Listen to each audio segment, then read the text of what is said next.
All right. Hello, everyone, and welcome back to Tea Time with Teresa. I'm here with my co-hosts, Karen Montgomery and Sharon Smith. We have all dipped our toes in the water of Hilma af Klint. Neither of us have finished the book yet. It's proven to be, even though it's only about an 11-hour read compared to the 30-hour Georgia O'Keeffe from last session, it's just so much deeper. There's more to it. She's communicating with spirits and participating in these theosophical societies, and she's writing tons of notebooks. And so, because she's a little bit of a unknown artist for me, I had to stop the book several times and buy books and look up documentaries on YouTube just to get a visual of what's going on. Because unlike Georgia O'Keeffe, who's sort of in the American canon and in our public school system and everyone knows her, I just didn't know where to start with Hilma af Klint. So this is sort of a taster, and next week we will have more or next month actually, we'll have more to say. And hopefully more people will join the book club too. And so this will just get them excited. So I just want to point out that I have two things today um, on view, which are significant. So I have lilies. So the lily and the rose is a big combination in the five, I think, is it? We'll Hmm. get into that. But Yes. lilies symbolize Hilma, if I remember correctly, and the rose is one of her friends. And I also have a swan. And this one is not made for this podcast. I was already working on it, but there's a cycle of paintings called the Swan series, which is metaphorical, and it's sort of kind of like MC Escher. It starts as a black and white swan, which symbolizes male and female, and then it turns into a diagrammatic and abstract sort of spiritual series of paintings. So I thought it was kind of cool. So I brought the swan out. So uh, I think it's kind of fun that as we do these, we're sort of, whether we mean to or not, we're all channeling aspects of the books we're reading. So I already felt like we were doing a seance when we were listening and painting and sculpting to Georgia O'Keeffe. But now that this book is actually about seances, it's kind of cool. So it's like, yeah, we're communicating with the dead and greater symbols around us. So I just want to point out those two things. And the lilies I also bought like a year ago and planted in my yard. So none of these things were prepared for Hilma, just happened to be. So um, I'll let you guys do your introductions now. I love the synchronicity, Teresa. We're tuned in. Hi, everyone. I'm Karen Montgomery, and I'm a figurative sculptor. I work in clay, and Hilma af Klint is one of my favorite artists. I was so grateful that Teresa chose her to do the next book club. I am often reflecting when I'm creating work of uh, expanded consciousness and tapping into higher beings that come through my work. I'm often thinking of myself being a channel. And so learning about her, I'm also from Mount Shasta, California, which is kind of a little mecca for the spirit world. And so I'm very versed with mediums and psychics, and I've kind of turned my back to that for a while. My intellectual brain said no to that for a while, but now I'm kind of revisiting this world. It's been re-enchanted, and love learning about artists that use this method. And I think we should all have a seance at some point and make art.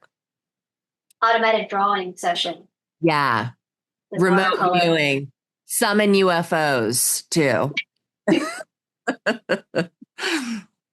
Yeah, I really did think I was like, I should do a session or a class where we automatic draw and like point the camera at our sketchbook and do watercolor or something. Would be a really cool idea. I'll be one of the first to sign up. Neat. Sharing. So I'm Sharon Ann Smith, and I paint in oil, but I teach watercolor. Um, right now I'm working on a plein air piece that I did at the NC Wyeth homestead. Anyway, I was in the first book club with Georgia O'Keeffe, and that book was monumental and huge. Now we're doing Hilma off Klint, and I have never heard of her before you brought her up.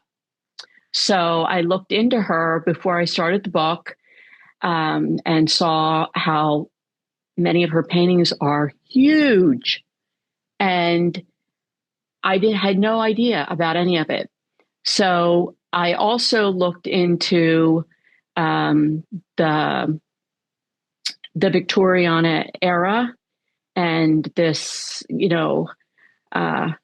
fascination with the spirit world during that time period.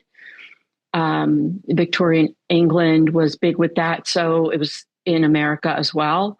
I also looked at the romantics and the poetry because this preceded Hilma af Klint, this period. So I looked at both of those and how Hilma fit in to all of that. I love poetry, and I use that a lot with my paintings. So I was looking at that a little bit with Hilma, just seeing how it all worked together for women of that time period. And her backstory is so interesting. She had so much loss in her life. So it was very interesting to hear about her life story. And also, I'm sure we'll get into this later, Teresa, but we talked about this a little bit with her doing the cadaver diagrams and the horse cadavers, which was extremely interesting. Yeah. Yeah, that chapter was when the book started to get kind of exciting. Yeah. The book is exciting, and we learn a lot about, for instance, like women, was in 1880, as a result of a lot of their menfolk immigrating to America. They're kind of living in a Taliban style world where their children, women are legal children, and without men, they can't do anything financially or buy a home or go to school. So the government allows women to become adults. And all of a sudden, women are just pouring into the schools and the professions, and they're supporting themselves. And a lot of them decide to stay that way, to not marry, to not have children. And I think Hilma kind of fits into that category. And so, yeah, she was illustrating at this school, and I think she was at this point. It was a friend of hers, and who was also in the five, and they're middle aged, and they're with a bunch of 20-year-old kids who are very disrespectful to the animals. And there's I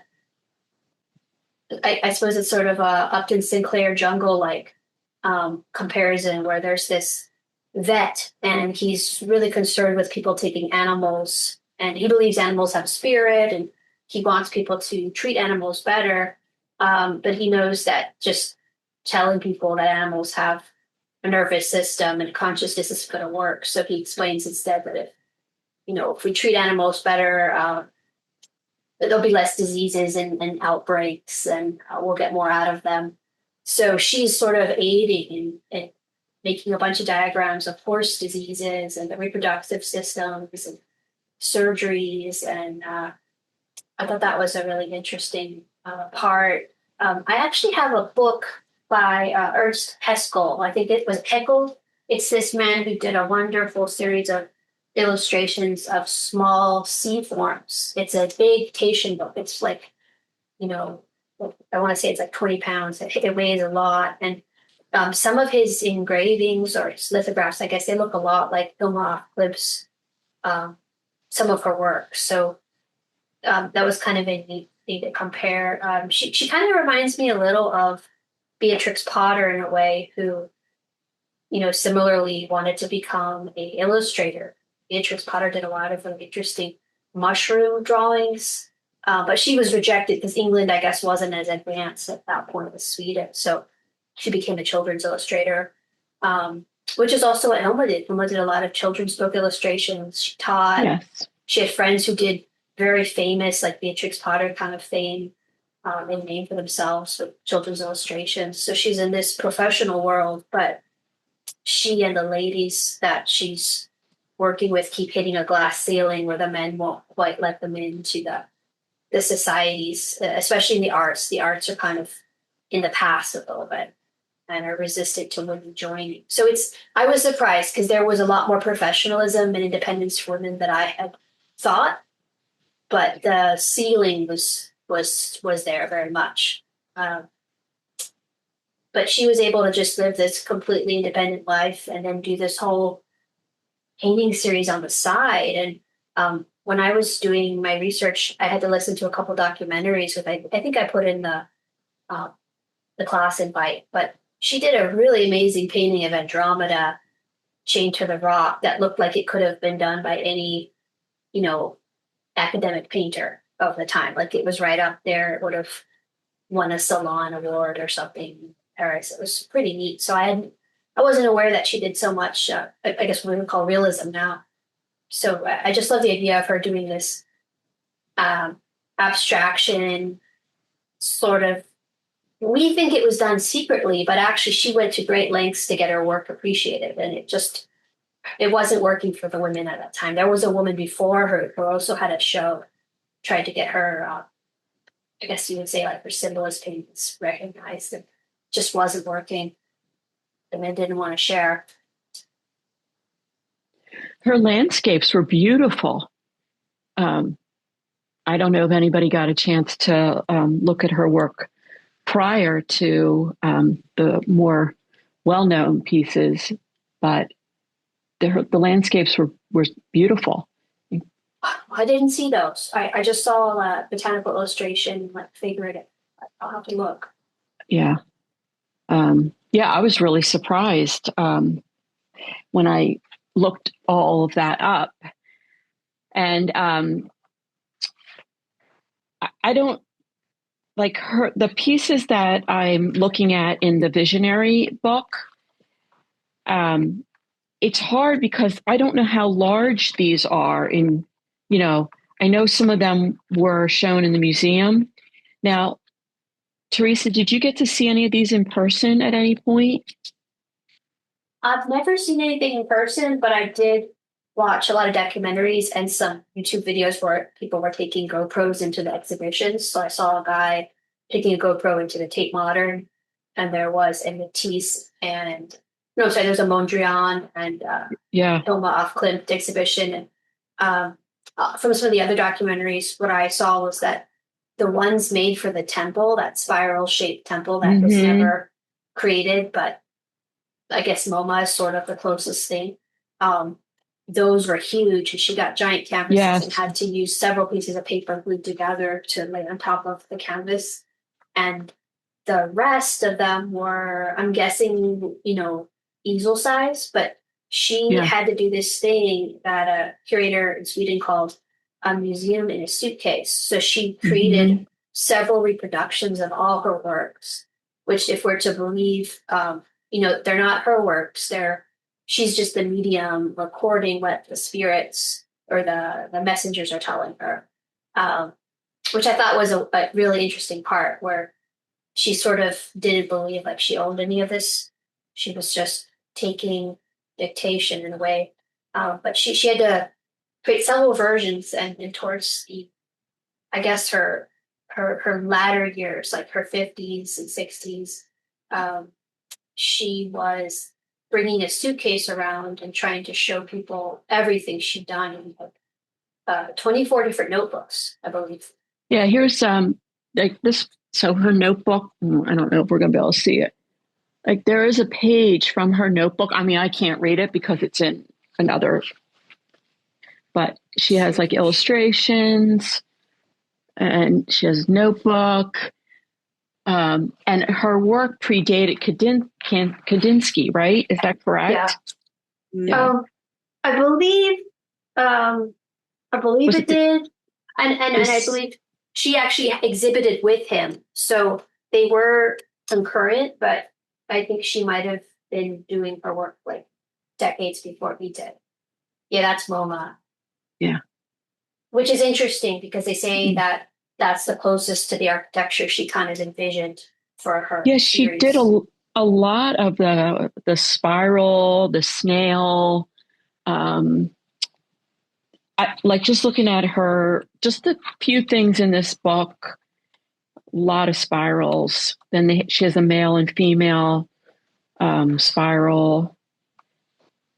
Um, I was trying to remember her colors, the blue and the right. yellow Yeah.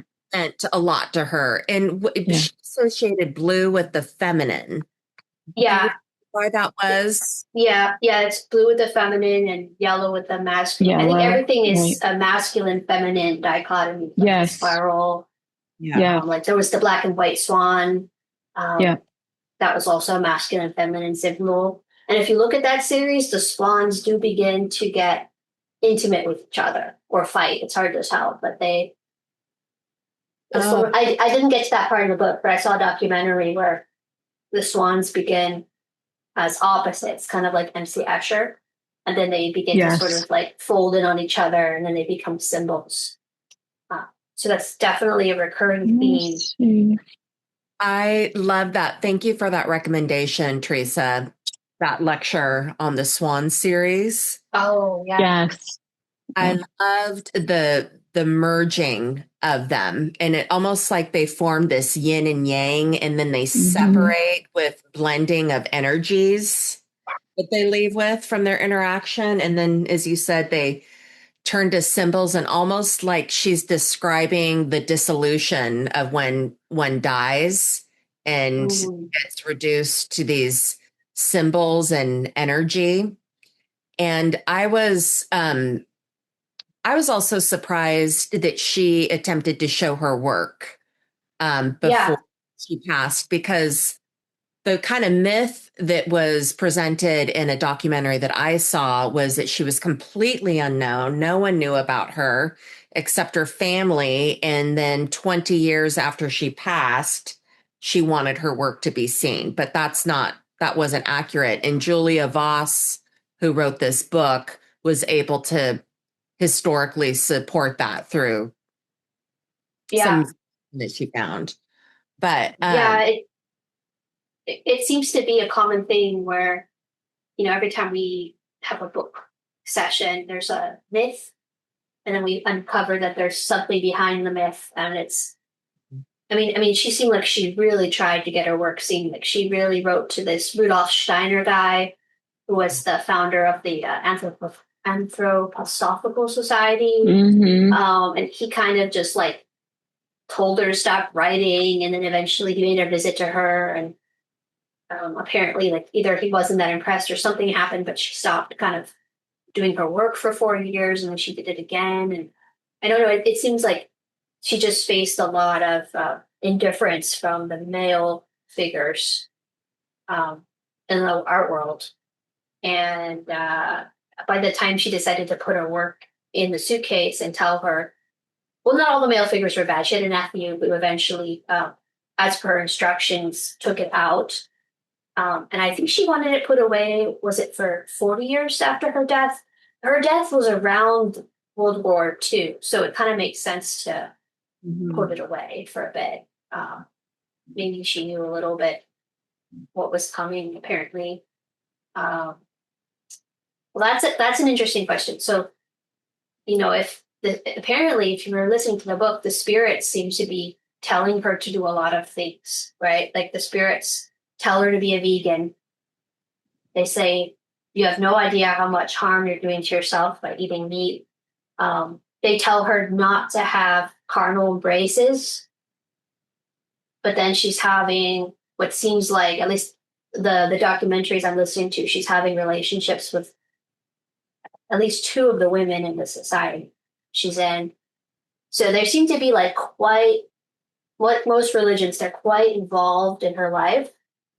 So maybe they tell her about World War II. I don't know. Um, there was a funny quote in a documentary I just listened to before this podcast started. So I guess she eventually got hit. She died in a traffic accident. Um, I haven't got to that part in the book, so I don't know the details. But the speaker was like, I guess the spirits didn't tell her that was coming, which is not very not that funny, but it's I'm interested in that, like how much of what she was doing was her intuition and how much of it was like, her, I don't know what, seancing or whatever. Um, and I'm saying that as someone who's like partly skeptical, so I'm trying to be open minded, and I'm not sure exactly what she was being told, and that's exactly why I'm kind of fascinated with her. Besides the imagery, uh, I I don't know that many artists who claim that they were instructed, you know, by teachers or spirits. So I find that part kind of interesting, and it seems very honest to me. Like it doesn't seem to me like she was trying to get attention. She's not creating a cult. She's not um, taking credit for anything. She uses her own money, and uh, like I just think it's very honest, and I'm very interested. I'm also interested why it had to be abstraction and not representational or narrative driven work, especially since she was so adept at that, and that's what people at the time expected of artists. So, perhaps if she painted more, I don't know, like John Singer Sargent or Anders Zorn, like, the bigger artists of the day, maybe people would have paid attention to her more. Um, if she had Well, participated in the so-called fine art world and not just illustration. Well, wasn't she? I mean, it seemed like at that time the sciences and the mysticism were speaking to each other. At that time, I was really struck by um, Thomas Edison. Not only the phone, but it was, what did he call it? He would like the spirit phone that Yeah, he he would, thought he would be able to talk to the dead soon. yeah, and that he was going to be talking to the dead. And Yeah. so they were interested in the unseen becoming the seen in science, like this electricity. Yeah. Like that was a revolution at that time. I mean, that was speaking to the arts too. So it seemed to me anyway, she and her friends were trying to apply that principle to the energies and the higher beings too. And then her color theory. So I feel like that's happening, at least in my circles in the arts. And what's often talked about in culture is how science, like quantum physics, um, is starting to speak with mysticism, like how they're supporting each other now. Mm, Like interesting. string theory, and Yeah. remote viewing and all those things that we're discovering that the CIA is using, and and then these orbs in the sky, and consciousness, and all these discoveries that I know a lot of people and artists have been thinking about that and considering that, but it really seems to be online now. And with the internet, Mm, information being dispersed instantaneously, like time and space is moving really quickly. And I see that in a lot of the arts. mm. Yeah. Yeah, that's a good well, point. she lost her sister, and I think that was really upsetting to her. Her sister was really young at the time, and when you lose somebody that you're so close to, there's always like a part of you that wants to try to hear from them at some point too. You know, if I could only just say one more thing to them, or if I could only see them, or, I wonder how much of that played into this, if anything. Um, she lost so many people in her life. And also, like, right before this time period, the Romantics were poets, and they wrote about a lot of fanciful things. And they didn't have all that, the knowledge that came later during Hilma of Klint's time. And I think they were trying to reconcile with the past and all this new technology. and how this was all going to meld together. People used to think lightning strikes were like an act of some kind. If they could just, ring the bells at the church, the lightning thunder would stop. They had this idea. They didn't know the science behind it. And I think everybody, especially artists, poets, they were trying to reconcile the sciences with that, that otherworldly being, the spirit world, the soul, and the sciences. I think radiation was coming about at the time as well. I think Madame Curie got the Nobel Peace Prize during Hilma's life. And, being that she was a woman, a lot of people scoffed at that. But she had a lot to do with so much of the new science that was coming out. So I just wonder, I think so much door for her sister dying and having that sorrow and desire to communicate with her. And then didn't she kind of leave that and leave the world of seances and then got more into channeling like the higher beings which became more the conversations about philosophy in that time and more of a spiritual connection? Yeah. I guess I don't know, Teresa or Karen, I don't know what came first. Did she find this group or this group found her? The five. I think she was one of the younger ones. And yes, she was not taking any. Apparently, she wasn't very good at receiving for a few years, and then she sort of ended up taking over it, and eventually going her own way and forming her own. And I think there was a little bit of rivalry or competitiveness through the participants, but she decided she could hear. Was it Amiel or something? She was talking to one of the spirits, and he offered her the big commissions, and she did like a series of 3 big cycles. It was a swan. Is it a snail or something? The dove. She did a lot with the snail. Yeah. And so I'm still reading about the first one, so I haven't got to the swan yet. But there was the dove. The altar pieces she started doing, I guess. Yeah, she got into more like that automatic drawing kind of thing. Yeah, I've heard of that from other artists. Like it's a practice that realists actually enjoy doing. Or it's also something that we give to people in therapy session, children's classes. Like turning inward. I guess Rembrandt did this as well. I guess like this inward thinking, hearing inner voices. She had a couple spirit guides, Emilia, George, Gregor, and Ananda. Yeah. And Ananda was the name of Buddha's favorite pupil, which I did not know.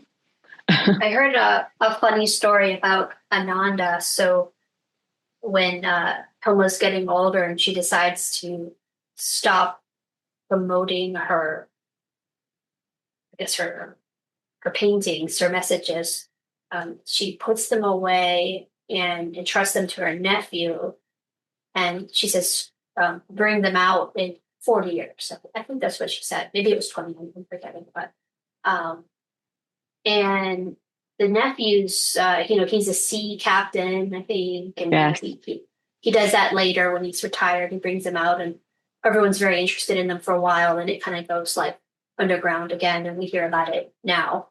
But they came out during the hippie era. So a lot of people were like, they weren't so shocked by them because art had really, and culture had changed by that point. I think there's a renaissance of them in the 60s, the 80s, and then like the I guess 2000s when we're kind of. I heard about her art from Jerry Saltz in 2020. That's when I heard about it. But anyway, so the wife of her nephew um had a lot of I guess encounters with Hilma, and Hilma was always talking about Amanda, and I guess there was writings about it, and so I'm guessing that the wife of the nephew was sort of skeptical, and she wasn't that well read about Buddhism or Hinduism, and so one day, way in the future, Hilma's passed away and everything. I guess the wife was an older woman. She's at a show, and there's a sculpture in front of her, and it's a show about Hinduism, Buddhism, and it's Ananda, and she's just shocked. She's like, "Oh my god, this person Hilma's talking about was real all along." So I have to try to like think about it from a point of view of people in an earlier era before the internet and all the books. Like we are just so lucky to have so many books, and podcasts and documentaries, and like we've all heard about Buddhism, Hinduism, and so but these people, like, they were really kind of pioneering stuff in a way. Like they Right. they weren't talking about like super well known things that the whole population knew about, and I just love that when the wife of the nephew was like, "Oh my god, this person Norma was talking to all the time was real, or it existed." Well, I guess it was the term was theosophy. Yeah. Do you remember that term, theosophy? The Theosophical Society, which was founded in New York, 1875, to promote and promulgate theosophy. Am I saying that right? Yeah. The first Western movement that tried to bridge the gap between Eastern and Western philosophies and spiritualism. And the founder was Madame Helena Petrovna Blavatsky and Colonel Henry Steele Olcott. They decided to move to India. Ooh. Did you hear any of this? There she is. Sure. Wow. I remember Madame Blavatsky was like a big character in the book. They mentioned her a lot. I love that picture. She's sort of like an Oscar Wilde type of. Yes, definitely. Definitely. Turned out to be kind of a scoundrel. She's very famous in New Age circles for. Uh-oh. Tell us. And well, they mention it in the book too, but she was controversial, I should say. Being a fraud for one, and just kind of being a charlatan in all of this. But she definitely had her shadow side, remembering that her teachings, sometimes it's, listen to the message, not the messenger. She still made a big contribution in those ways, but she is known as a charlatan for sure.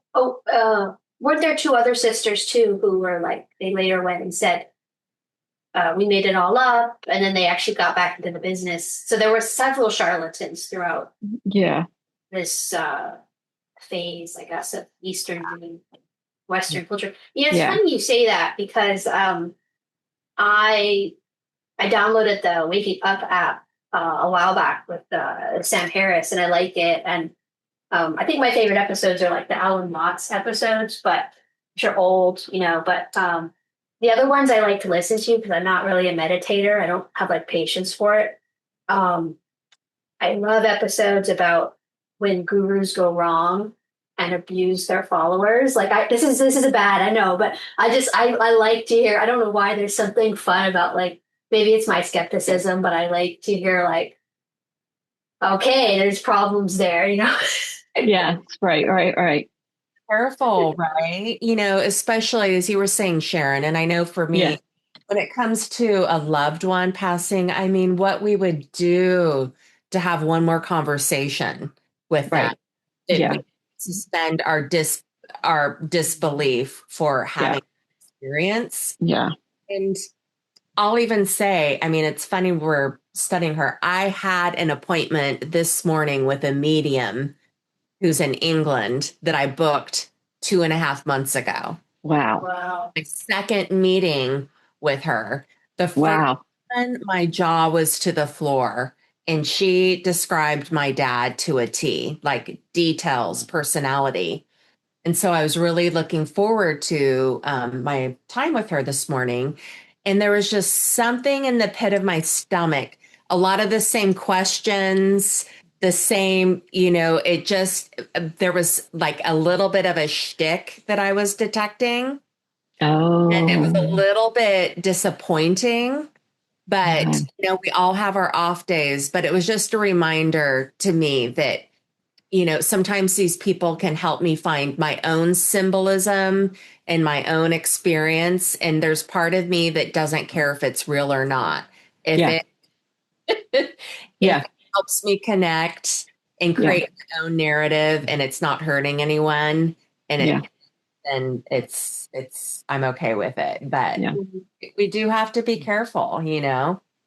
And Well, I'll Just, say when I do listen to like the meditation podcasts or read books like this, I just connected this now, but I think I tend to have better dreams. Like I have dreams that you could almost interpret as having portent. I remember them. I wake up feeling more rested and like I was on an adventure the night before. Um, so yeah, I think it does bring out dreams and maybe better art and contemplation. So yeah. I can think about it. I remember this last month. I've been like, geez, I've been having a lot of like really uh, visionary style dreams, like the kinds people have in movies. It's like, oh, that's really interesting. Maybe it's the book. You yeah. know? Yeah. Yeah. I just don't know. Right. And that's the spiritual side of it, right? Like they were trying to, you know, find out if the spirit world had anything to say to them, whether they, I think there's going to be charlatans throughout time, but I think they were honestly trying to figure out the spiritual realm and how it related to well, especially Hilma, how it related to her artwork. So, You what do know, you think taking a message looked like for her, for them? Where they had the Ouija board, right? Did they have yeah, like incense or chants? Didn't they sang before they took a vision? I'm trying to just like imagine. Maybe Karen, like what they were doing. What do you think they were doing? Um, I'm glad that this is our warm up because I'm inspired to just do the deep dive into it. But I do Yeah. know, um, like with the person that was channeling this morning, she does a lot of meditation. I know can help us connect. And, but she didn't meditate with me, but that's just how she keeps her essential self in check. So she knows the difference between her own voice and another voice. But I know traditionally, you can get super ceremonial with it with incense, candles, have photos of loved ones, objects of theirs, all sorts of things. You can make it as big as you want. And then other people can just do it like that Mm, at the snap. Yeah. I personally love ceremony. okay. She seemed like she was getting a little more isolated when she started the first commission. I believe it was the Dove one or the paintings for the temple. I don't remember, but she was doing the large pieces and she was getting exhausted. And the spirits were like comforting her in her diaries and telling her, don't worry that you feel like, I think she was like feeling inadequate, insecure. She's having doubts, and they're like, "That's important. The fact that you have doubts means that you're the right medium for this." But I felt like there was a time where she was. It cost her a lot of energy, and maybe even like she seemed like she might have been a little destabilized, like emotionally. So I thought that was interesting. So I don't know what it looked like when she was getting the ideas or the instructions, but it definitely looked like it was a lot of work, especially for someone who had already done a lot of work, like as a draftsman or draftswoman. Like I'm sure botanical and dead animal illustration is not easy, right? Oh no. The teaching, I have friends who teach and they just will sometimes complain about just the strain it is to be in a classroom all day, um, especially with like children um, or just adults. But like it's like she's done all this hard stuff. She's not she doesn't have a life of ease, you could say. Um, so it seems like you look at these paintings and they look pretty simple, and you might be forgiven for thinking like that took that long or what's so hard about that, but it seems like it took so much out of her, like more than anything she'd ever done.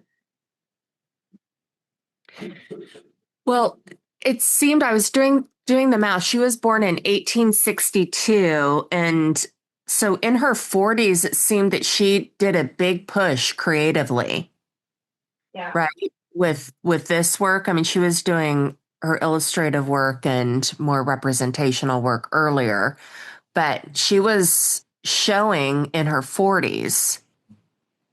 And my point being, I'm 54 and my energy is so different in the past 2 years. It's kind of wild. So I don't know if that had anything to do with it. Yeah, I've done big paintings and I'm still finishing some of them. So they really do take a lot. So I just imagine the size of it. I've also had moments where I wanted to do like paper cutouts or more like graphic style watercolor ink drawings, and you think they're simple, and then you actually go to do them, and you're like, wow, I wish I was just rendering flowers or a swan like in oil. This would be so much easier than this supposedly more simple, abstract, symbolic stuff. So yeah, I think all those things, but again, I'm just curious what did like what did it look like when she was getting the messages, right? I guess no one can tell us that. I'm curious. Well, I I guess, feel like I would think they would make like, turn the lights out, light candles. At least this is what I would envision. Like, when you go on those ghost tours, have you ever gone on ghost tours I where they have. take, yeah. And I went to one, there's a seashore town here called Cape May. Oh, I want to go there And actually. I did a ghost tour there, and they took us through the Emlyn physics house, and they actually showed the room where they did seances in this old estate. There's a lot of ghosts in Cape May, or at least they say so. And we did the ghost tour, and they showed us they had a specific room used for seances in the mansion. And they talked about the elements in the room and what each thing was and what it was used for during the seances. They would wear certain, like not outfits, but like cloaks. Whoever came in, and there was rules about the people that were um, in the seance, that they had to come in at a certain time, they had to be quiet, this whole thing. So I'm just wondering if they adhered to those types of rules, or, you know, I'm guessing if there was this society, they and then they went to the society meetings, that they had a certain setup for this whole thing, I would guess, Yeah. Me, like coming from the atelier realist movement, sort of like you set up your painting, you You do some measurements, you Mhm. transfer the colors over, you stand back. It's like I've seen so many demonstrations, so I know what Yeah. more or less what a plein air painting or a still life or a portrait painting looks like, and getting ready and executing it. So I'm just curious what does she see it in her head, or does she? I'm guessing she doesn't have to do compositional studies because the colors and the symbols and the placement is I don't know. I don't know if you would say divinely given, or it's. I'm just curious. I find that interesting. Um, I'm thinking of that Caravaggio painting where there's Yes. Saint Matthew and the angel is sort of telling him what to write. Like, is it like that? Did she see the spirit? Why didn't she Right. paint the portrait of this? Why the Yeah. abstraction? Why not the realism? That's right. Was she just bored of realism, or was it like, why compete in a field that's so dominated by men and I don't know, I guess you would say the patriarchy, or just like the dominant culture was realism, so it would make sense to do something different. And if we're to believe the narrative that she invented abstraction, then that kind of makes sense that it would come from an outside source. Then, so maybe that's what that is. I guess I get curious about those things. Yeah. I like to envision how it was done. Well, there's that movie. I'm anxious to watch it. Yes. Of Hilma of Klint. I wonder how they portray it in the movie. Oh, yeah. Yeah. I didn't know there's a movie coming out. Oh, it already did. I think in 2021. Yeah. Yeah. Oh, who plays her? It's several women. It's an independent movie, though, isn't it, Teresa? So, I'm not sure. Yeah. I haven't watched it yet. No. We were saving it. Oh, yeah.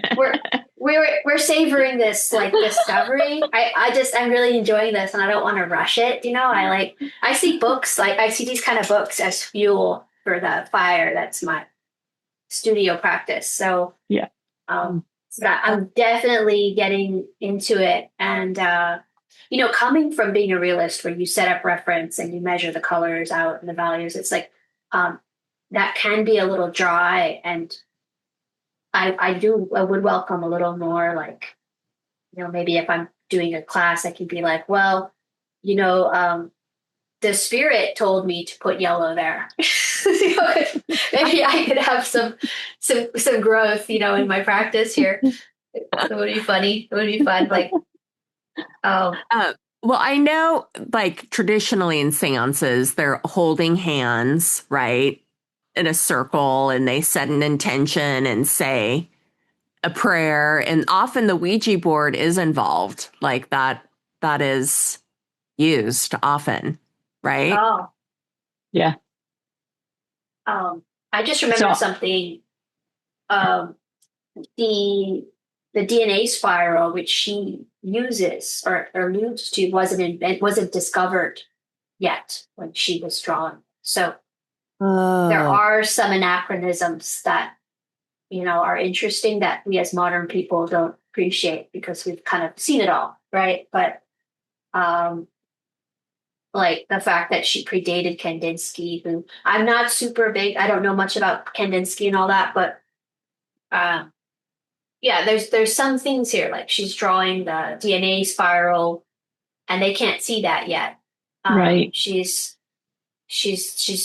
invented abstraction, perhaps. There's a lot of cool stuff there. So I guess I'd be interested in learning more about what we're supposed to make out of the paintings for the temple, things like that. Yeah, I'm curious. But I think I personally want to make more beautiful art that has a little bit more of a spiritual effervescence about it. So that would be my goal too. Yeah. Me too. Maybe to get ideas kind of from dreams or some kind of a seance. For me, I feel like I like to go out to the woods or gardens, or I kind of find things and I collect them and put paintings together, and often things sort of seem to happen at the right time to make a painting come together. So maybe that's my form of it. But I would definitely be interested in augmenting that in some ways. I'm getting all sorts of like tingly, fun ideas when I see her body of work, and I hear about this, her ideas, and I love the idea that she's kind of living this double life, even though we know she wasn't really hiding what she was doing. Uh, she's got this life as a sort of respectable teacher, um, illustrator, children's book designer, and then it's like she's making these giant paintings at home with her friends, and for a Christian society, they're doing what you're not supposed to do. They're having seances. That's another one. That was a big deal. Apparently, the Swedish were very, very picky about a certain type of Christianity. I think it was Protestantism. It had to be that one. Um, and well, speaking of which, there's a lot of the Rosicrucianism. There was a lot of like Christian symbolism in their works. I think, yeah. And she's drawing on historical ideas too. Mm-hmm. Well, the time period, like right before this time period, it's so that romanticism. There was a lot of atheists in that time period, and then when the Victorian time period came about, it's like they went the complete opposite direction and became much more Christian based. And I guess this being the time period, they're trying to get away from this kind of seance-y thing, so they're cracking down on it. So they have to be in secret. But I am wondering, like, how do you keep these huge paintings a secret? I just don't know how you do that. Well, I think I heard this in some of the documentaries, but she has several studios in her life. Like she's renting one on a main street, and she has to give it up, and she moves in with her mom, who's gone blind, right, to take care of her mother, and that's when she's not seeing her friends and not doing as much work. And then she gets, I think she has a friend who's got some money, and she moves and builds a cottage on her land, and it's in a nice area, like on an island or something outside Stockholm. And then she comes into some money because her brother buys out her allotment of the family land, and then she buys the house outright from her friend. And then, so she's kind of out on a private piece of property in a private studio. So I think that's how she was able to kind of keep it a secret. Also, I think, which is very palpable in the book, there was just a lot of indifference towards women, especially in the art world. Like it seems like the art world was a little behind the other sciences. And there was actually men's associations of artists that kept women out, and it was frustrating for them. So I don't think they had to try too hard to be secretive. They were not welcome in a lot, even in the philosophical. Yeah, they were scorned literally by some of the men.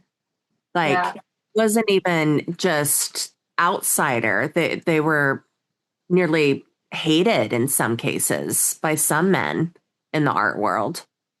Yeah, it was sort of like women needed to stay in their traditional role or society would fall apart. And then there was also the idea that women are not smart enough to do art, or whatever. So there was, I think they were just fighting a lot of that. So they formed their own female societies because of that. So I guess they just kind of led a parallel world, parallel existence.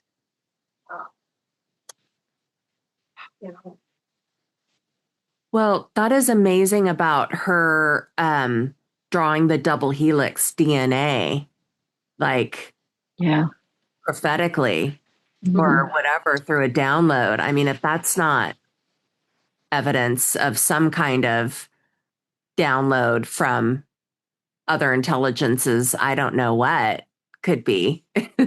Other than I know that my uncle in the 30s came across a car wreck and he saw a man die, and he described, I mean, he was probably 6 or 7 years old, this chain of light leaving his body that he later learned, put together that it was DNA. It looked like DNA leaving his body.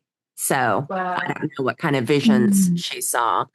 But Teresa, I know it's almost 4 o'clock. I'm wondering if Mickey has anything to share that she learned. Yeah, do you want to join us, Mickey? You're on mute. You're still muted. It's kind of hard to find on an iPhone. Yeah, take your time.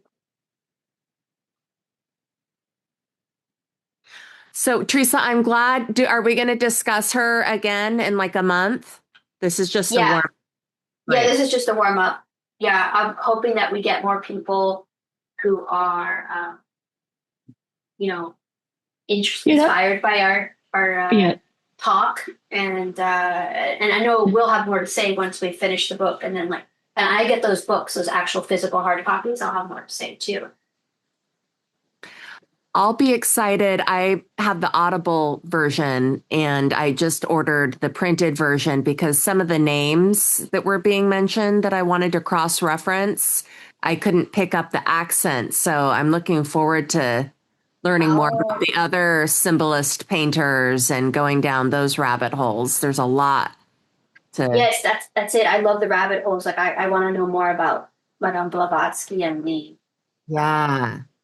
I want to know more about Kandinsky, and Rudolf Steiner comes up a lot. I think he influenced the painter Odd Nerdrum. There was a Rudolf Steiner school, which Odd Nerdrum went to as a child. So it's kind of like, I guess, the opposite of public school raising your kids. It's sort of a different mentality of how you like the Waldorf school. Yeah. I think so. Yeah. So I thought that was cool that there was a little bit of a connection. And I was thinking about Odd Nerdrum's paintings, and they're very visionary. Like a lot of them have people in, I guess, I don't know what you would call like ethnic or Viking, or like what I think they are. They're wearing the outfits that bogmen were found in. So there's a archaeological attire to a lot of the characters in the Odd Nerdrum's earlier paintings, and they're looking at clouds, and the clouds are realistically painted, but they are in shapes that the artist has imagined. And a lot of those paintings have been not stolen, but adapted into movies. So I am curious about like the symbolism in painting. There's a difference between like copying something realistically and then tweaking it to create a bigger symbol that echoes through time, through different artists' work. And I feel like Hilma was definitely doing that a lot with the Christian symbolism, the botanicals, the natural forms. So it would be, as you say, fun to kind of check out her contemporaries, everyone mentioned in the book. There was another woman that made paintings and had a show and was just like not recognized as well, that she was sort of a precursor of Hilma. I'm forgetting her name, that was in the first chapter. That was Georgiana Houghton. Okay. And she did a catalog of spirit drawings and watercolors. Yeah. That was someone I was able to cross-reference, and it's cool. Definitely ethereal, lots of movement, abstract. Yeah, it's good. I mean, it's definitely a little bit more primitive looking, in my opinion. Yeah. Here, I don't know if you can see my screen, but there's. Yeah. Mm-hmm. Yeah. Yeah. Mickey's still not able to unmute. Teresa, can you ask her to unmute from your end since you're the host, I wonder? Yeah, I did. I pressed ask unmute. It should be your microphone, Mickey. If you press it. All the way back to her first screen. If she's on her phone. Yeah, it looks like she's on her phone. You got to scroll back to your first screen. Yeah, listen to Sharon. She's on her phone too. Yeah, like you got to scroll. Like there's 3 little dots at the bottom where you're seeing all of us in the last dot. You got to scroll back to the second and then the first dot, and then hit the tap to speak. I don't know. Maybe that's not helpful. Maybe if you log out and log in again. I don't know. Oh, wait. Okay, so Mickey's joining me. Okay, if we got it. You can hear me? Yay, we can. Yay! Oh, yay. Welcome. Nice. Oh, thank you. We've just seanced you in. Yeah. We're receiving your message. Well, I was interested in this artist because I went to a Rudolph Steiner College in Fair Oaks, California. Wow. And we studied this kind of art where we use symbolism and watercolor. Right. So I recognized what I was taught in the Anthroposophical Society in her artwork. Wow. Oh, tell us more. Yeah. Well, I just know that I was freaked out by the seance part. Oh. Because I had a terrible experience when I was 12 at a pajama party. Uh-oh. And where we held hands with the candles, and then I just went into some sort of trance. And when it ended, when everybody separated their hands, I couldn't stop screaming. It was as if I were possessed. Slapped me. Scary. And I stopped screaming. And then and a couple minutes later, I started screaming again. Wow. And this happened 3 times.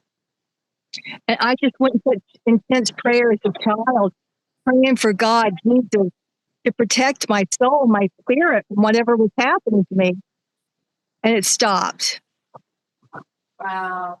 But I felt as a child possessed for that little time period. So scary. Interesting, because so often children are told So that I'll never do a things. Bring something down. That's right. Right. Yeah. Scary. Where was the slumber party? Which part? It was in Augusta, Georgia. Wow. Yeah, you could buy Ouija boards. And I don't remember an adult with us. I just remember a bunch of kids, like 12-year-olds. You could buy Ouija boards in the like discount stores when we were little. Somebody must have known what they were doing to even want to do it. Yeah, that's true. That's true. We would have seances. We'd do light as a feather, stiff as a board, and elevate each other and try to do seances. But that's really scary. Yeah. Especially my son is having a strange discount stores. That's really. She sounded so innocent with what happened to her. Channeling art, helping them with her art. I'm having problems with my sound. I'm gonna remove your other phone, and maybe they'll just be one of you. Okay, I think you can't have 2 accounts at the same time. Right. It gets reverb. Can you hear us, Mickey? Oh no, maybe I took away her ears. Oh. Oops. I thought there was 2 of her, so I thought I'll take away 1. Yeah, there's often a reverb.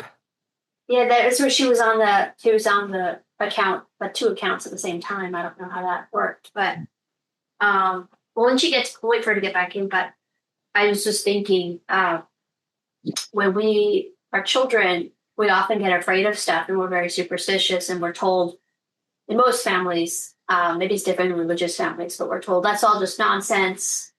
It's in your imagination. I wonder if, because we're young, we're more open to spirits, Yeah. or supernatural. And when we're scared, we really are being threatened. There is something under the bed. Maybe. How's that? Yeah. And I when we believe get adults, we just lose our ability to be receptive to that, and we're safer, perhaps. I agree. That 100. could be an interesting take.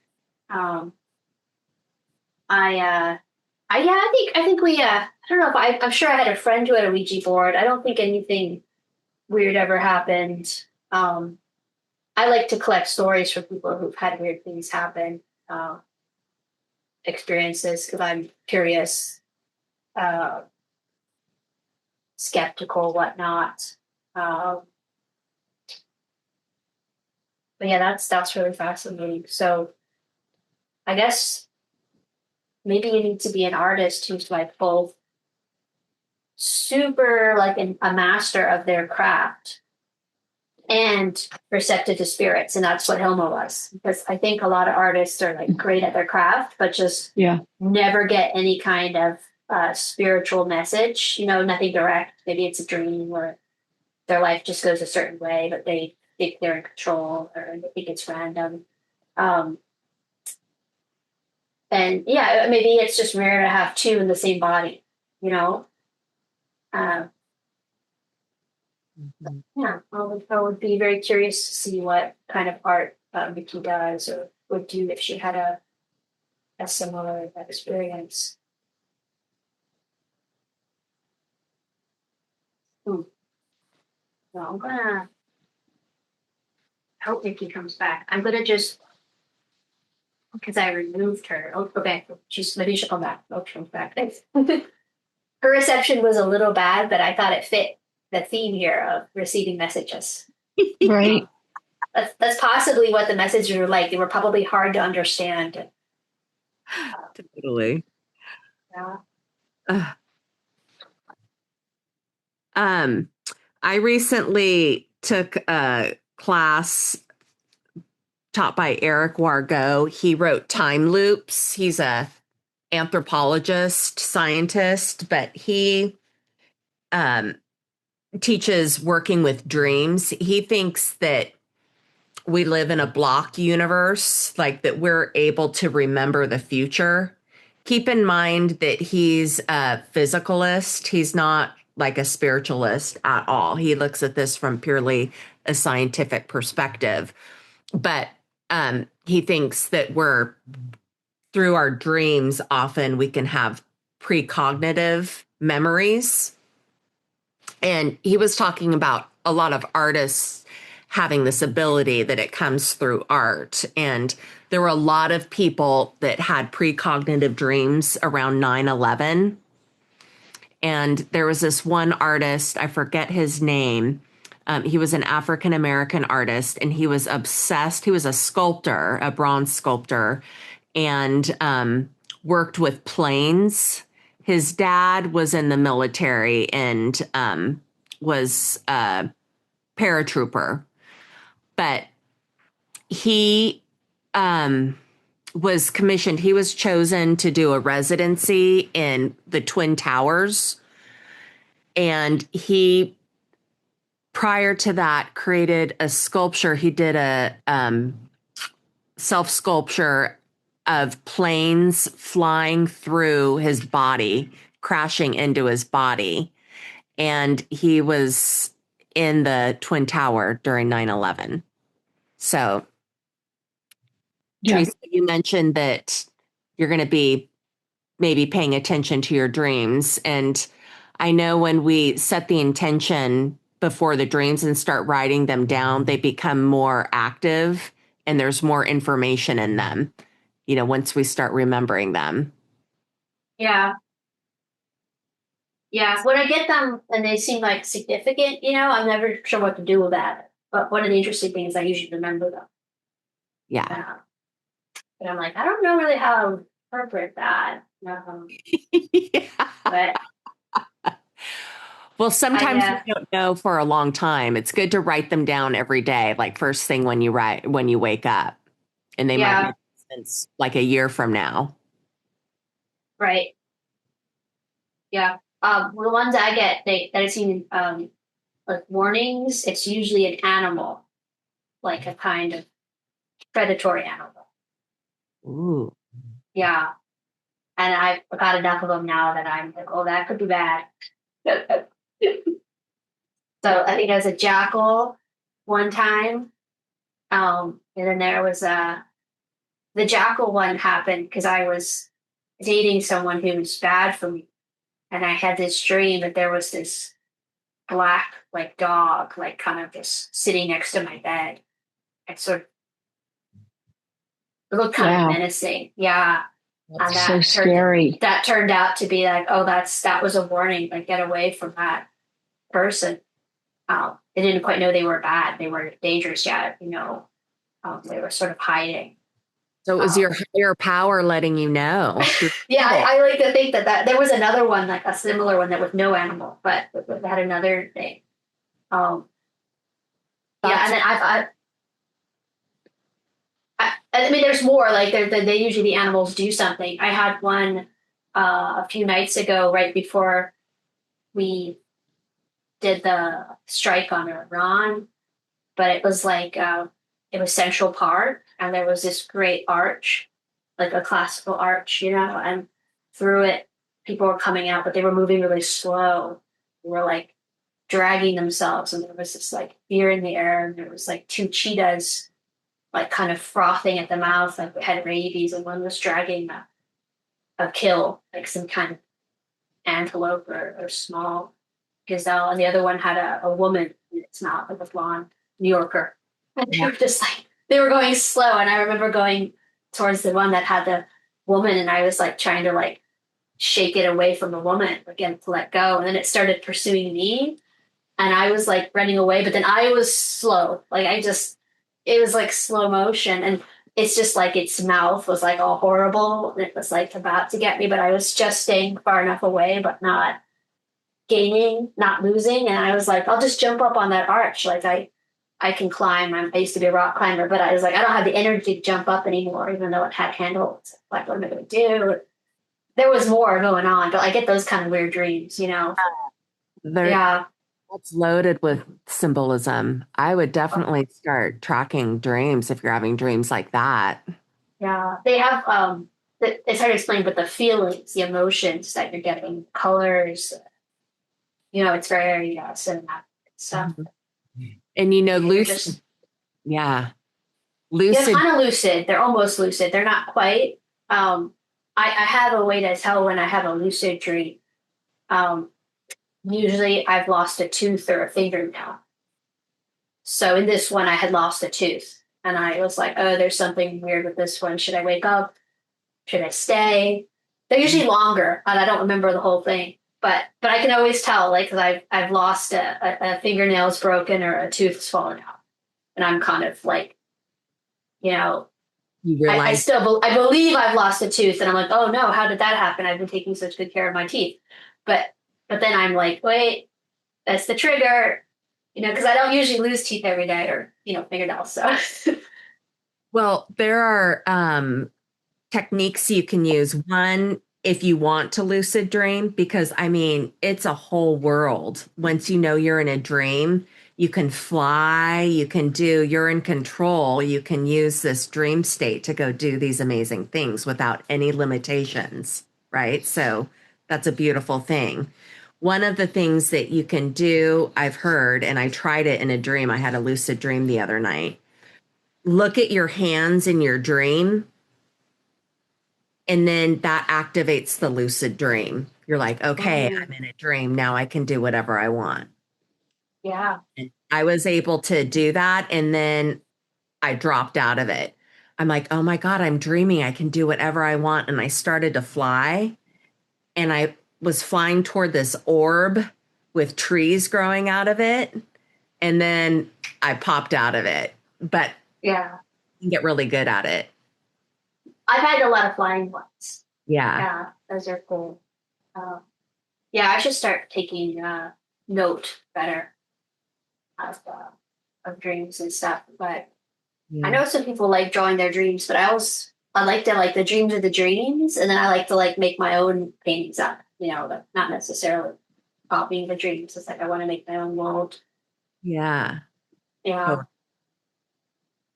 Well, I realized when I was sculpting, and I'm like, wow, this is weird, all these synchronicities. And it felt like I was getting all these messages and streams of consciousness when, I just would have an idea that I'd want to convey. And so I would start scouring the internet, like doing my research, and I'd find just the perfect image that I was looking for. And then they would build on itself. And then I'd get all these ideas of how to begin the piece. And so because I work in clay, I'd have this way to begin to enter the piece and attempt to sculpt that. And then it just would become its own thing. And then I'd learn to respond to what the clay is doing. And then it would turn into something else and even better than I originally envisioned. And then, the phenomena of like, oh my God, how did 14 hours go by? I've just been lost. And then I felt like I was guided to do something, that something was speaking through me. And it's the best feeling I've ever had as an artist, to get that, like, I did not do this, like something came through me and this piece became its own energy and wanted to be expressed. So it's not every time, but it happens enough to know when I'm with that energy and spirit. And I've heard other artists talk about it, and I envied, the artists that would speak to, like, I have to make art. I just have to. I'd be lost without it. I couldn't relate to that. And I relate to that more now. That, Nice. Yeah. And yeah, just I think the act of creating, like, I don't care so much about the outcome. I just want the creative energy flowing through my body. Yeah. Well, I've been trying to get Nikki back. Yeah. I just sent her an invite because I don't want her. I hope I didn't accidentally kick her off when I put remove. I don't do that bans. I want to hear more of what she has to share about her experience at the school, the Steiner school. Well, let me go email her. I'll be right back in like 2 minutes. Okay. I'll let you guys keep talking. Or do you want to take a break? I'm take like a 2-minute I want pause. to know what Sharon's working on. I can't see what you're painting. Oh,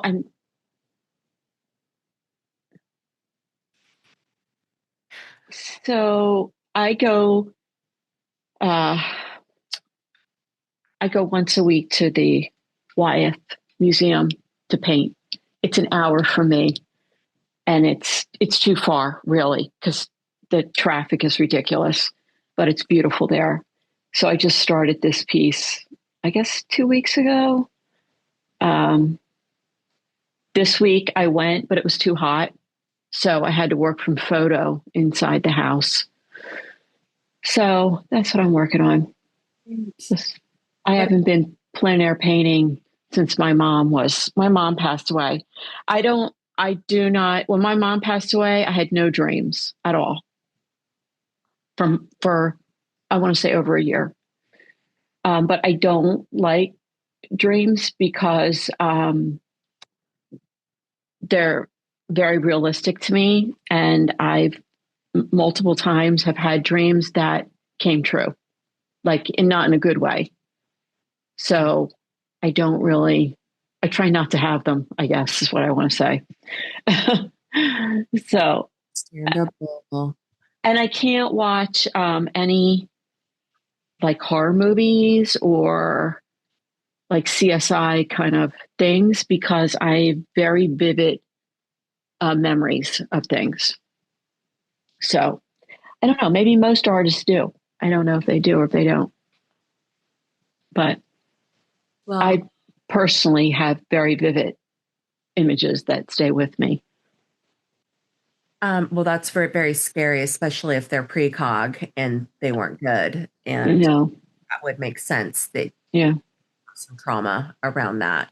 I would rather not. Yeah. So Passing. Yeah. So yeah, when my mom passed away, I was not with her. Even though I'd been with her like every day, this was the one time I wasn't with her. So I guess, sometimes people don't want you with them when they pass away. So I knew she was passing away. There was a thunder and lightning storm that night, and I knew something wasn't right. And I had a dream about that, and it came true. So I try not to have dreams. Is that horrible? I don't know. Oh, and then I have a daughter, and I dreamed that her car broke down, and I made my husband go follow her from her dance class home, and her car broke down on the way home. And thank God that he was following her because it was at night. It was late. So I hate, I hate that. I hate to be that way. Oh. Be gentle on yourself. I mean, you definitely have had the precog dreams. Ugh, you horrible. were like exactly what we were talking about in this class that I was sharing with you. Yeah. So. Yeah, and I hear like people have these kind of dreams, but I never thought I never put two and two together when I was younger, but I don't know. Mm-hmm. I don't know. And I think sometimes when you're like really in tune, like a lot of artists are, especially women artists, you're very sensitive and you're very image, or like you have this orientation of being,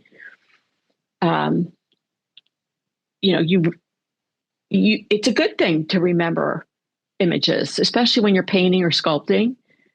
But sometimes I think I remember too much. Like I can recall like what people were wearing from a long time ago, like everything they were wearing in the app. And they're like, how do you even remember that? And I guess because it's like a whole visual memory thing. Is that like the autobiographical memory that where it's very extreme, like you could write every day of your life in a book with accuracy, or is it a little more like like my mom, I just when my mom passed away, they called me immediately, and I went up there, and I remember exactly what she looked like when she was gone. Like it was very scary, and I hold that image in my head, and the pajamas she was wearing, and that kind of stuff. Scents, it's scary. Mm-hmm. Yeah. Well, I think you're wise to be super selective of the imagery that you bring into your field then, especially when it's disturbing like that. I think man. all should be doing more of that with all the information, I mean. I mean, people are making a lot of money for our attention. Yeah. It's it's a currency, Yeah. Definitely. Well, yeah, there's a power and a source that wants our attention that's not. It's kind of like in the Bible where the devil is and Jesus or God and the devil are waging a war for our souls. There's like companies waging a war for our attention. Yeah. And some of them are making us worse. Maybe some are making us better. Yeah. And want us to be powerless and to be like friggin' zombies, and not know. Yeah. Definitely. Oh, definitely. Yeah, I'm on a news blackout, more or less. I mean, but have it, come through on some levels, but I'm just trying to focus on keeping it simple and making art and being kind to my neighbors and my boyfriend, my family. And that's good enough for right now. Yeah. Yeah. We all need that at times. But that's right now. Well, that's just really great about this book club or this book thing, because I listened to the book. I've been listening to this book. I was listening to Jane Eyre on tape. On tape. Listen to me. How old am I? I was listening to it on audio. On audio. And I listened to art podcasts. I listened to Teresa's podcast and she was doing that. This is the new podcast. This is a new podcast. Yeah. That's right. And when I go running, that's what I listen to. I've noticed that when I got the iPhone, I was a little late, and I think it was like 2012. My book reading just went down. Like I used to physically read 5 hours a day. And now I kind of just look at pictures. I don't read books. I have to audiobook. But because I spend the other time on the phone, I'm also just busier. I'm trying to make art and stuff and run and exercise and, teach and travel and spend time with my family and my boyfriend and, all this stuff. But I do think that people read a lot less than they used to. And I like the book club because at least I'll be like, well, I have to it's not like I have to put the book on, but I'm like, oh, I really want to put that book on because we're going to talk about it. And that's right. Instead of listening to the news or something, I'm like researching Rudolf Steiner or Madame Blavatsky or that's right. Klint. It's really good for me. And then I'm going to order those books. And I've learned a lot too. Yeah. Yes. Thank you again, Teresa. I feel the same. This has given some kind of accountability for me. Definitely. Studies and art education, and then getting community together, which is much needed. It's so easy for us to isolate. And definitely. Yeah. True. Really cool thing for us. Yeah. I used to read, I listen to a lot of books, but less than I used to, because it's been like YouTube stuff, which is also good, but the books are just so good, and but they're not immediate, so that's why it's like easier to just listen to like the latest episode of your favorite whatever channel. And I really glad I'm kind of upping the book reading. And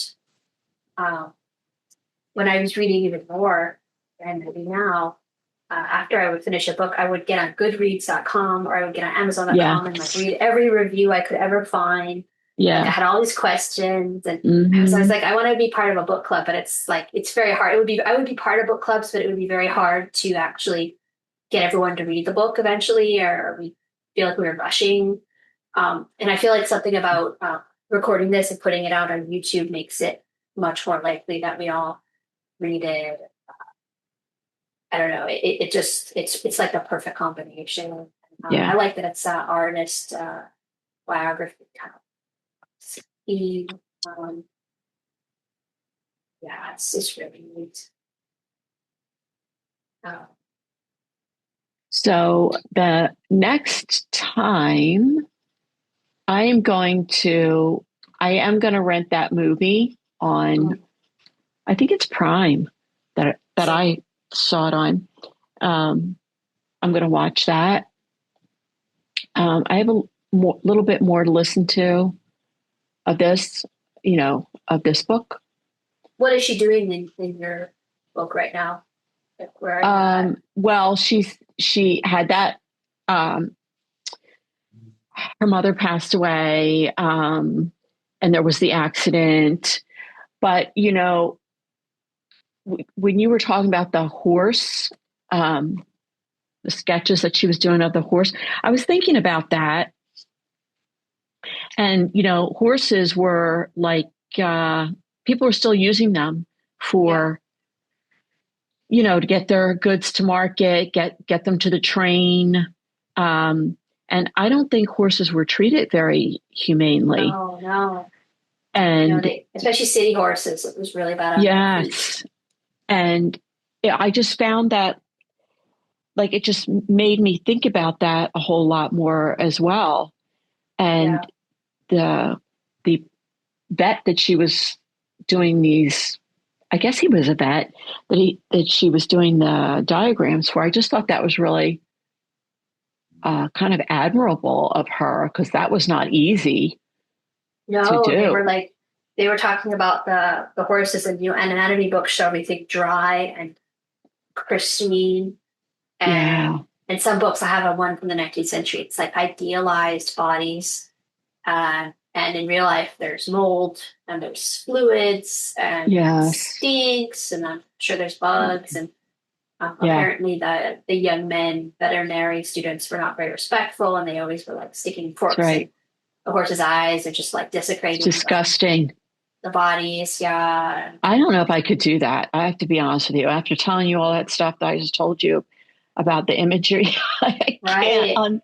And I am thinking about that, and I've got all these horse images in my head. Oh no, I haven't seen the horse illustrations. Actually, I need to look those up. But there's only one illustration diagram, I guess, in the book that I have. Yeah. But she didn't sign them. Well, why would you? I mean, they're right. They're not art, right? They're scientific. They're just diagrams, right? Diagrams, right. Yeah. I was surprised. I like that about her. A lot of the biographies that I listen to, it's not bad, but there's definitely like an ego that the artist has. Like I felt Georgia O'Keeffe definitely had a healthy ego. I've been floating of like doing a Lucian Freud book here, or some other like artists like that. But like she seems like the most egoless artist so far that we've had. Yeah. And we've only had two. One, but anyway, it's very interesting. It's like very much like practicing art as a trade, like an anonymous craftsperson, and I'm sure that it is just amazing, like all the botanical illustration, the scientific illustration. Like I'm sure that's affecting her visions. Yes. You're right. Yeah, she's kind of like Rosa Bonheur in a way. Rosa Bonheur, the great French animal illustrator, who I think is contemporary. So they had like completely different life trajectories. No, Rosa Bonheur is a lot older actually, but they did live at the same time at some point. But Rosa Bonheur spent a lot of time in slaughterhouses studying animal anatomy. And she was famous for having to get the Emperor Napoleon III to write her a permission slip to wear pants. Oh, right. Yeah. Mm-hmm. Yeah. And I don't know. So I think it's interesting little like resonances there. Yeah, and I do miss that time sort of where an artist could make a full living kind of just illustrating botanicals or medicine, things like that. Like I think that's kind of neat. In her time period, you could be a portrait painter. There were a lot of very like successful, reputable women who did royal portraits or aristocratic portraits. It's neat. I feel like the modern time, for better or for worse, I feel like there are not those jobs anymore to become an illustrator. Like I think the last great job was a book illustrator, and now that's all kind of gone digital. So, you kind of have to have an ego now, because if you don't have an ego, you can't sell yourself.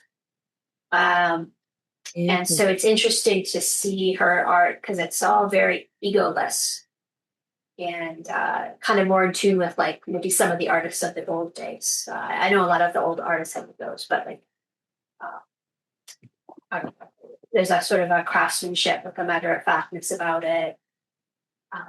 The sheer volume of her production. Yeah, as a very prolific. Yeah, it's very cool. Like they could make a whole book or movie just about her non-spiritual art life too. It's Right. like amazing. Oh, yeah, I have to say, when I first saw her work, I didn't know she did all the other stuff, like the illustration, the botanical art, portrait, children's No. illustration. Right. Because often when you see a abstract artist, they're not capable of that. They kind of just do the abstract, like they skipped that part. I don't know, like Rothko or somebody, uh, Jackson Pollock. So it's kind of neat that there's a whole like superstructure under what she does, I guess you would say. Yeah. But I feel like there's more to be discovered that has been discovered about her.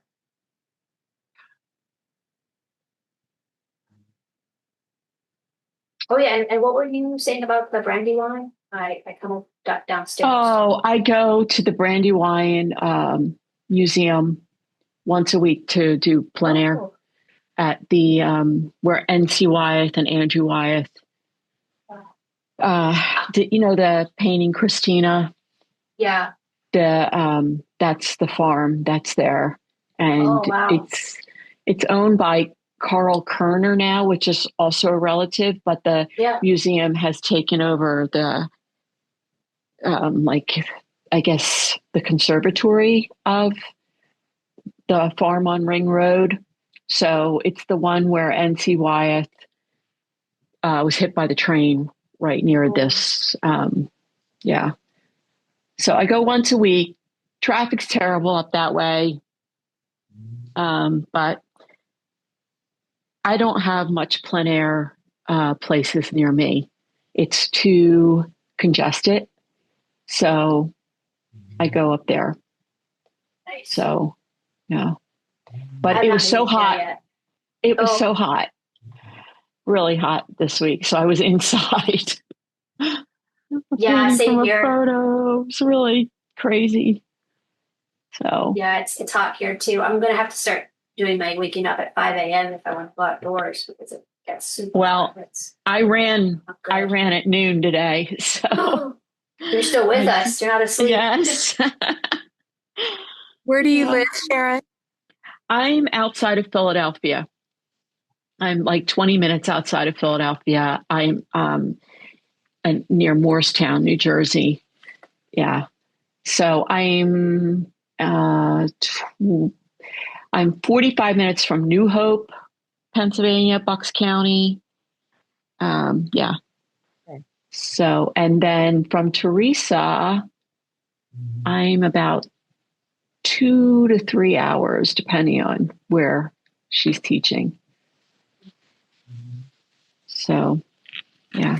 So you've taken classes from Teresa, obviously. I took one at the Art League, and we did a lot of Zoom, Teresa and I.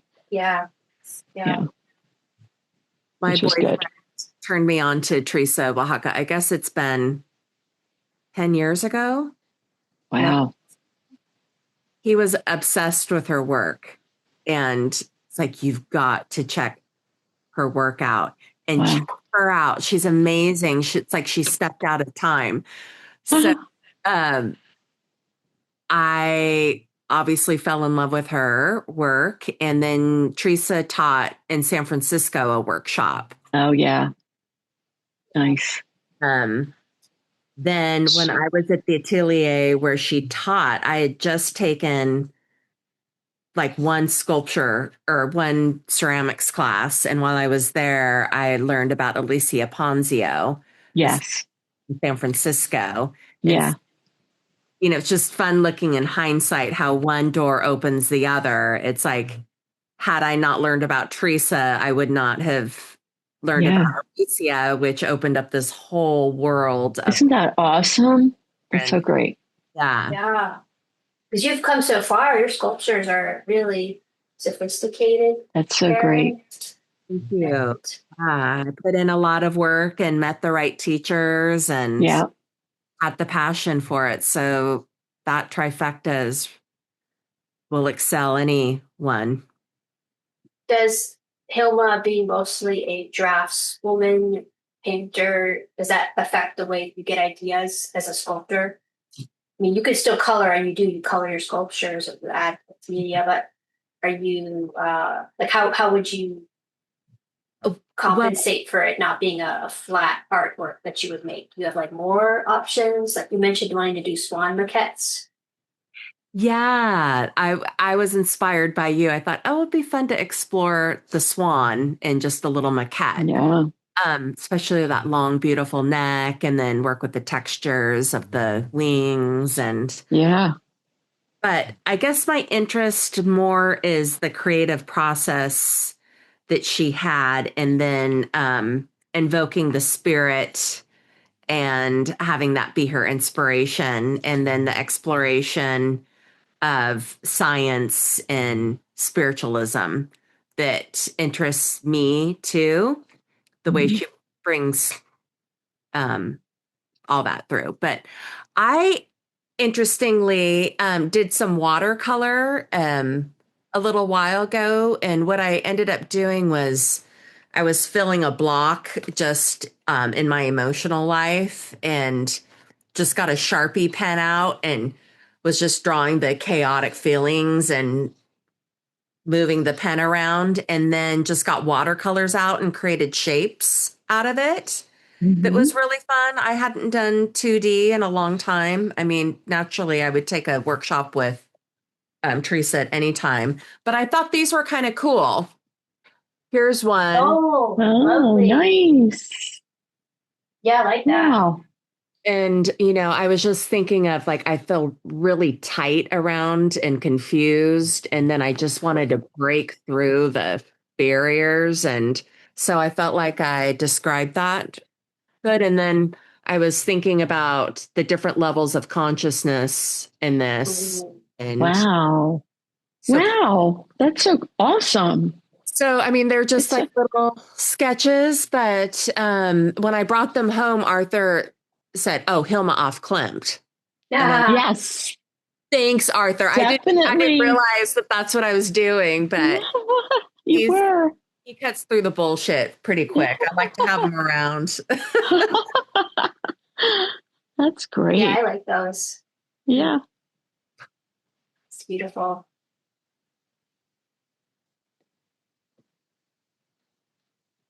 But I agree. So when I was going to school in the 90s and studying painting, it was a terrible time to be taking art classes, I feel, because at that time, like the figure was dead Oh, and yeah.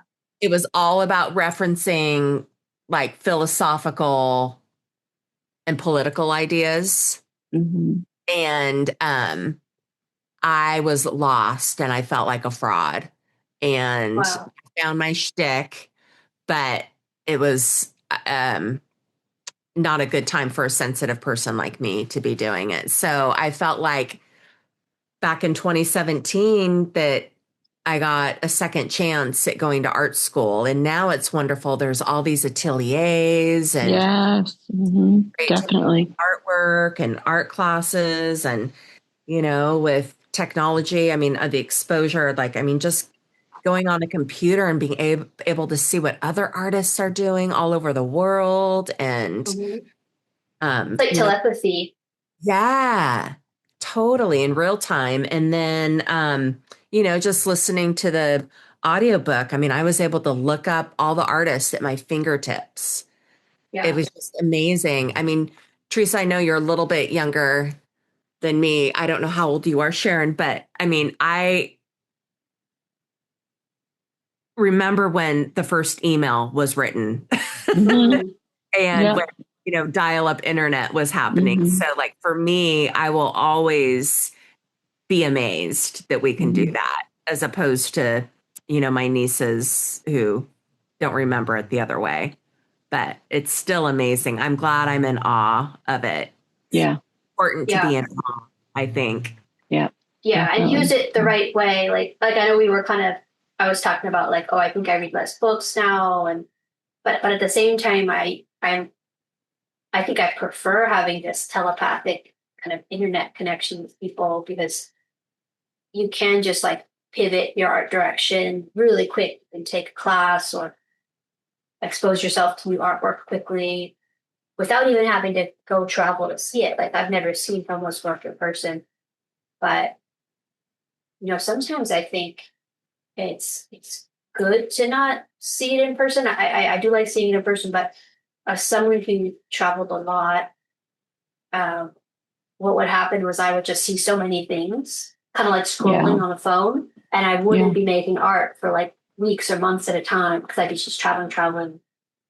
So now I've kind of reversed that. Now I try to stay like a studio homebody, painting, going out, getting nature reference, and keeping all the art I saw on my trips, mostly through Europe and America.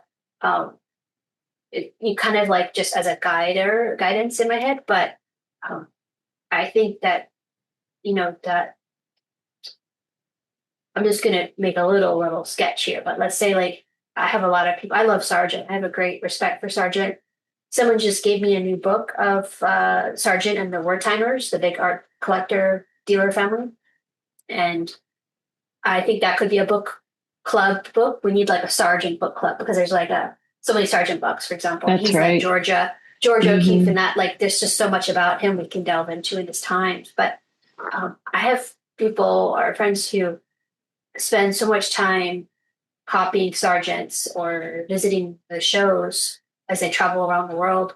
Yeah. They're not progressing and making Sargent paintings, if you know what I mean. Like it's like you become this perpetual pilgrim and you're not creating. So I think that the internet has allowed us to kind of have the best of both worlds where you can be in the studio and make pilgrimages kind of in your head or your mind and make the art that you're meant to make, so sometimes I'll feel bad that I miss like yet another Sargent show, but I'm like, but I'm at home paint. And you got to do that eventually. Like you see that with so many of the artists that we're reading about, like Julia O'Keeffe. She didn't travel that much, I mean, she did, but like in a lot of the books, she's at like George or she's at Abbott Q and she's in New York. She's just like she's churning out artwork. So much artwork that I haven't seen it all yet. So anyway, that's kind of, I don't know where I started with that thought, but the internet was making that possible. Like I'll have people I follow on social media. He'll just post a couple of Sargent clips from an iPhone. That's so incredibly good. I feel like, I don't have to be there. I just saw the relevant details. Right. I'm going to go apply that now upstairs. Thank you. Thank you for going to London for me. That's right. I don't know. So I saw love that. Too. Yes. That wasn't possible when I was a student. Like I got to go to an atelier, which was great. So I had heard about realism being off limits, like Karen was alluding to, and that sounded terrible. I was like, I'm going to go to an atelier so I learn to paint. But you had books and often like bad photocopies if you want to do a master copy. But now you can just get on social media or whatever and like just get all these great references. So it's really cool. And there's something weird about it, whereas like the internet's growing and there's more and more pictures being uploaded. So I'll see paintings by painters that I've known forever, but I've never seen that's a new painting.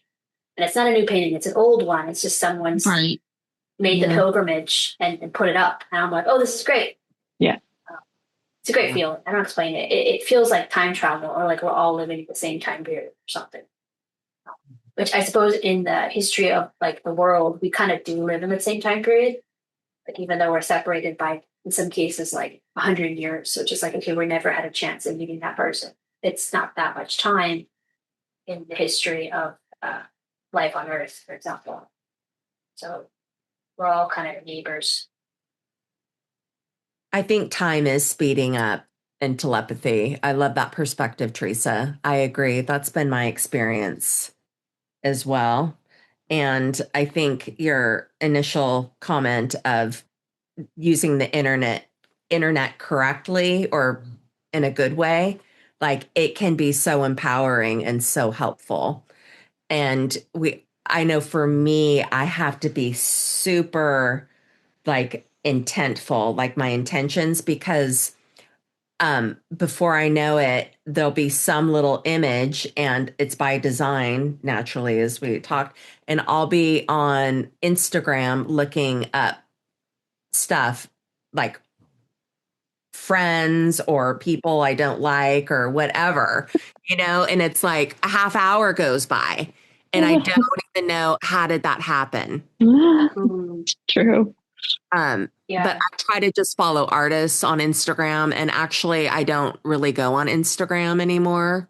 But there's so much information, especially for artists. Teresa, I think I told you guys about the like the Bosch Interactive website, where they have done x-rays of his paintings, and you can see the underpainting underneath.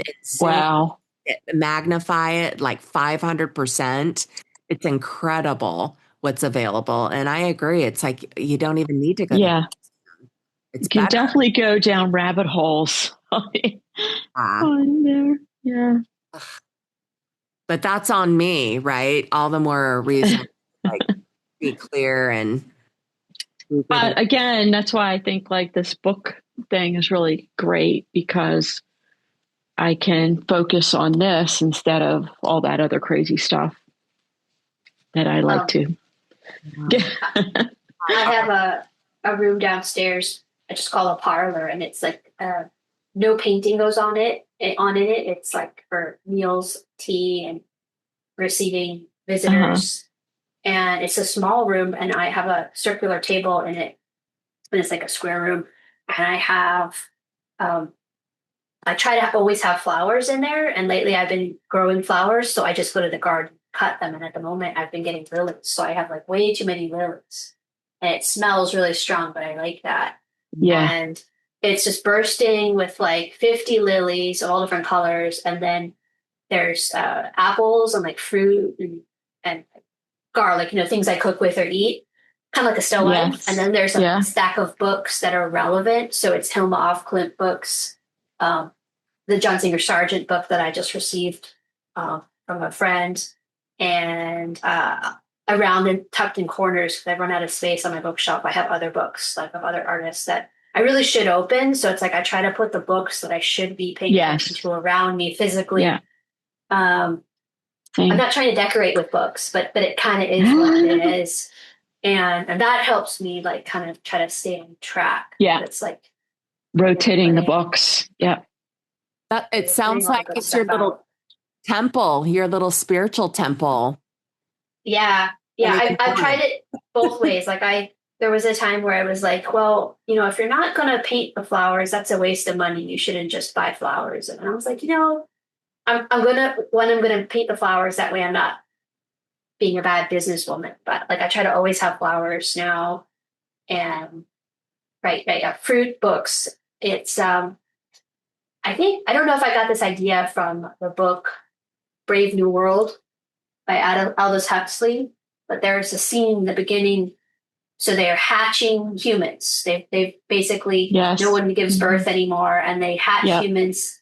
And there's alphas, betas, gammas, omegas. So then they have to condition the children. So they give them a mantra at night so that they feel good in their role. And for the working class children, I guess you would call them, they do something to them where they put them in a beautiful sunlit room, which looks like my parlor. And they put tons of flowers on the table, and they put books with art in them, and they put, I don't think there was fruit in the book, but they like just fruit. And then they put classical music on, and the children just have their eyes open. They're just like, wow. And they're toddlers. They start toddling over to the flowers in the books. And then the people who are raising them put this nasty like siren song on, and the lights flash, and the children start screaming and crying. And the person who's giving the tour of this classroom is like, this is something we do so that a lot of people don't realize it, but when we do this, it's not to be cruel, but the parks were getting too many people, and so we decided to start conditioning the working class to fear flowers, music, and art. so that they would just consume like television and sports, stay home, and junk food. So sounds about right. right. So it's like we condition them from a young age to hate classical music, painting, art, and flowers and light and sunlight. And I was like, oh my God, Aldous Huxley is such a visionary. And I was like, I am going to condition myself to love flowers, books, music. Because I was kind of not listening to enough classical music at the time. And I, like Karen is saying, I would get on social media and follow the wrong rabbit holes. And I was like, I think I need to program myself to do the right thing. It's not just a natural given, Definitely. Yeah. Right. And we have to work hard for our agency and our sovereignty, like you just described, or else we're going to lose it. Wow. That's crazy about Aldous Huxley. What a visionary prophet, man. Those science fiction people were like, it's not so science fiction-y, is it? They scare me in a way because they're artists, right? And apparently most things that happen in science fiction, inventors and I guess capitalists who pay the inventors end up creating. So it's like what comes first, the art or the science? Right. It's like the art precedes. So if you look at like the Matrix, that's like kind of happening now almost. If you look at like Terminator, maybe that's kind of happening. Like the Star Wars stuff is happening. Like everyone's got iPads and like Apple Watches, and do you know what I mean? It's a time crazy. Like which came first. So, you can't track it. It just goes in circles almost. Like, how did that happen? Which came first, Yeah. Wow. But I guess I would, since we're getting to the end here, we'll all say our end notes, but my end note I just thought of is like, we just listened to Georgia O'Keeffe's book story, which had some cautionary tale in it. We have Hilma's, we haven't finished it, but I think one of the takeaways I have is that besides what we've all just discussed is like, those women were definitely living in a time when because they were women, they had just so many glass ceilings. And I feel like as modern women with less of that, we should see ourselves as empowered. We should do and make and create the right things, I guess. We have more power than we think we have. And reading these old books really puts that into perspective. It's kind of inspiring that way. So we can carry their mission on. You just took the words out of my mouth. Yeah. They worked that hard so we can be doing what we're doing.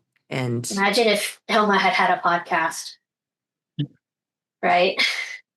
Yes. Well, thank you for activating this and keeping that alive. I'm glad. Yes. It's so much fun. Yeah. I love it. Yay. Yeah.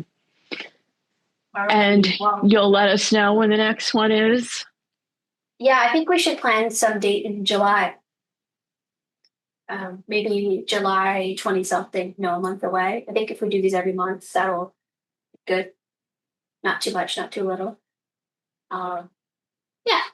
We'll come up with some date where we can all do. Yeah. Definitely. Cool. Yay. Yes. Well, thank you guys. This was Thank you, Teresa. So good. Thank you. Yay. All right. Bye, everyone. Bye, Karen. Bye, Sharon. Bye-bye.